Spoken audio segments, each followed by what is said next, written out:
ప్రతిదానికి భగవంతుడు ఇచ్చిన దాంట్లో ప్రతి వస్తువుకి ప్రతి మాటకి అర్థం ఉంది. ఇప్పుడు పొద్దున్నే లేచి నువ్వు నేను ఇంక్లూడింగ్ మీ మనం అందరం చేసే తప్పేమిటి చెప్పు? అద్దం ముందు నుంచి అందంగా ఉన్నాం అనుకోరు. బడతలోడు వరెట్టి అనుకుంటుంటాడు. ఆడవాళ్ళు ఏదో కట్టని సాధన కట్టని ఇలా దూకుని అలా దూకుని చీరలు కట్టుకుని కదా. అందుకు కాదు, నా మొహాన్ని మచ్చ ఉంది, నా మచ్చ నాకు కనపడదు. ఒరే శ్రీనివాసరావు నీ మొహాన్ని మచ్చ ఉందిరా అని దోశ నాకు అనిపించకుండా ఆ ఛాన్స్ నీకు ఇవ్వకుండా స్వాతికి నా మచ్చని నేను చూసుకుని సర్దుకుని తుడుచుకుని బతకడం కోసం భగవంతుడు ఇచ్చిన గ్రేట్ ఇన్స్ట్రుమెంట్ మీరు అనే దృక్పథంతో అర్థం ముందు నుంచో నీ మనసు ఎలా ఉంటుంది అది నేర్చుకోవాలి.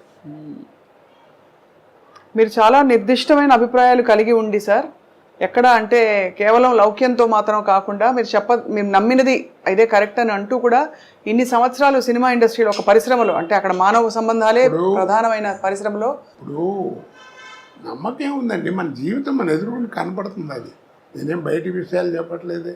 నేను రామాయణం భారతం గురించి చెప్పట్లా. ఒక రోజున ఒక అతను మామూలుగా మాట్లాడుతూ నాతో కొలీగ్ పనిచేసినవాడు ఒక రోజు ఏదో మాట్లాడుతూ జీవితం అంటే టెన్షన్గా ఉందన్నాడు. జీవితం అంటూ టెన్షన్ ఎందుకురా, ఫైనాన్స్ ఏమన్నా తెచ్చి అదేం లేదు, టెన్షన్ వస్తాను తక్క, పిల్లలందరూ ఉద్యోగాలు చేసుకున్నారు, నాకేం లేదు, ఏమిటో నాకు తెలియదురా, జీవితం అంటే టెన్షన్గా ఉంటుంది అన్నాడు.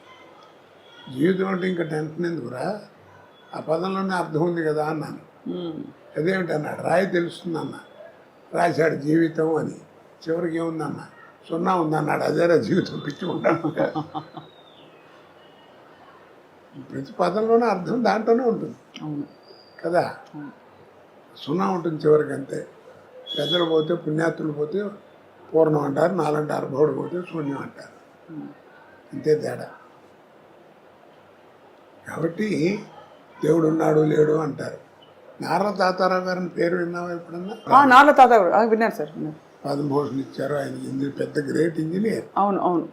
ఆయన పేరుతో ఇప్పుడు మనకి బెజవాడ వెళ్తుంటే ఇబ్రహీంపట్నం దగ్గర రింగ్ రోడ్ దగ్గర నారా తాతారావు థర్మల్ స్టేషన్ అని ఉంటుంది.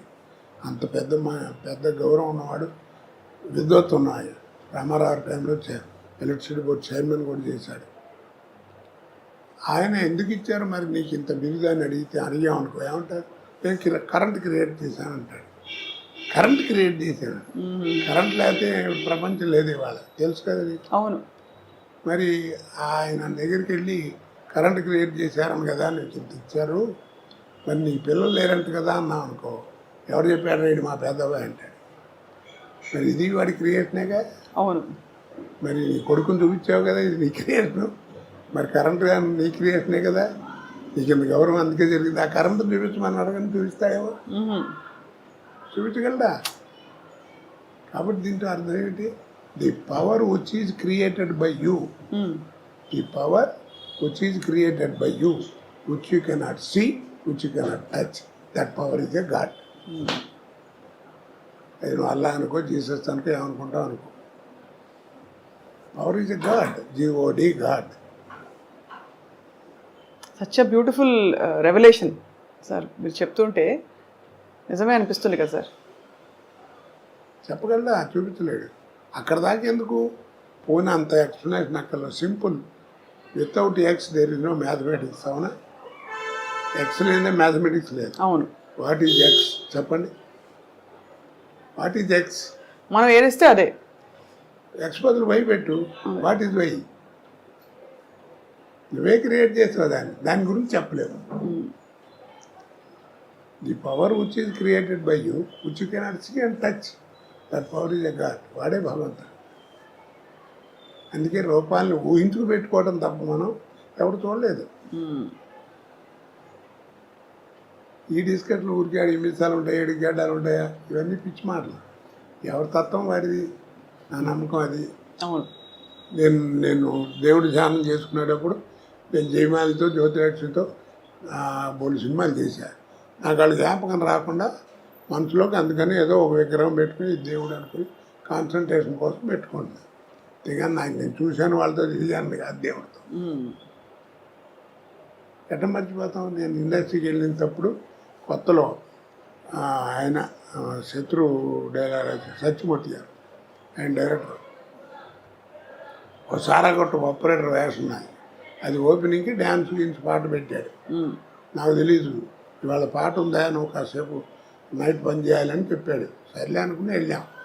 వెళ్తే ఏదో మ్యూజిక్ గీజిక్ వేసారు, అయిపోయింది. కోట రాని వాళ్ళిద్దరు వస్తారు, డాన్సులు రాగానే ఇట్లా లేవాలి అని అన్నాడు. సరే అని ఇట్లా లేద్దామని రెడీగా రిహార్సల్ చేసి కూర్చున్నాను. తక్కువ యాక్టప్పుడు జ్యోతిలక్ష్మి జయమాలి ఇద్దరు వచ్చారు. ఎదురు వచ్చి నా తోళ్ళ మీద కూర్చున్నారు.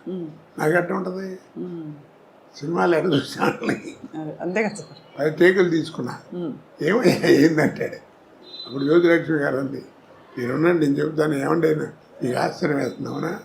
అవునమ్మా, నాకు అసలు ఆశ్చర్యం మీతో నేను కళ్ళ కూడా అనుకోలేదంటే అది అంతేనండి అందరూ అనుకుంటారు. పర్లేదు ఏం పర్లేదు అని కాసేపు సరదా మాట్లాడి అంటే మేము మళ్ళీ టేక్ అయిపోయింది. తర్వాత 10 సినిమాలు చేసిన ఇద్దరం కలిసి. అది వేరు సంగతి చెప్తున్నా.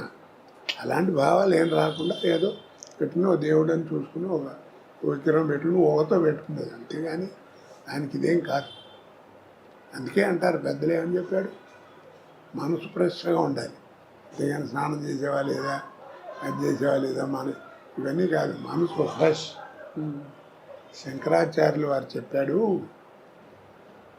మనకి బంధువులు లేరన్నాడు. అర్థమైందా? బంధువులు లేరు. మీ నాన్న నీవు ఇంత పైకి రావడానికి ఎంత కష్టపడి చేశాడు, వాడు చేసి వెళ్ళిపోతాడు, చేతులు కడుక్కుని వెళ్ళిపోతాడు. నీ పిల్లలు నువ్వు చేస్తావు, నువ్వు వెళ్ళిపోతావు. ఇట్స్ వ్యాపారం. కాబట్టి మనకి ఇదేం లేస్తాను. మరి ఎవరు బంధువులు ఉన్నారన్నాడు. మరి ఎవరు వాళ్ళు, కానీ వాటికి రూపం లేదన్నాడు. ఆ బంధువులకి ఆకారం లేదు, కానీ బంధువులు ఉన్నారు మనకి. ఎవరు వాళ్ళు?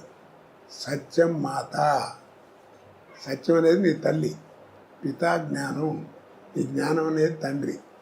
సత్యం మాత పితా జ్ఞానం. ధర్మో భ్రాత, నీ ధర్మగుణం నీ సోదరు, తోడబుట్టినవాడు. దయాసఖ, నీ దయాగుణం నీ స్నేహితుడు. శాంతి పత్ని, నీ శాంతి గుణం అనేది నీ భార్య.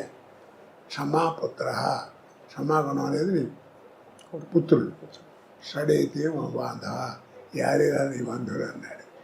సత్యం మాత పితా జ్ఞానం ధర్మో భ్రాత దయాసఖ శాంతి పత్ని క్షమాపుత్ర, యారురా నీ బంధువులు. అందుకని గుణమెచ్చి చేసి చెప్పు అంటాం మనం పెద్దవాళ్ళు. రాత్రులు పడుకున్నప్పుడు మంచి బాగుపడాలంటే ఏం చేయక్కర్లేదు, అలా పడుకుని గుండె మీద చేసుకుని ఇవాళ ఈ ఆరుగురితో ఎలా ఉన్నాను నేను అని ఆలోచించుకో, చాలు నువ్వే బాగుపడతావు. ఎలా ఉన్నా, మంచిగా ఉన్నాను చెడ్డగా ఉన్నాను ఏంటో నాకు నీకే తెలుసు. ఇక్కడ నీ క్వశ్చన్ ఆయన చెప్పాడు, సమాధానం కూడా ఆయన చెప్పేశారు. అవును.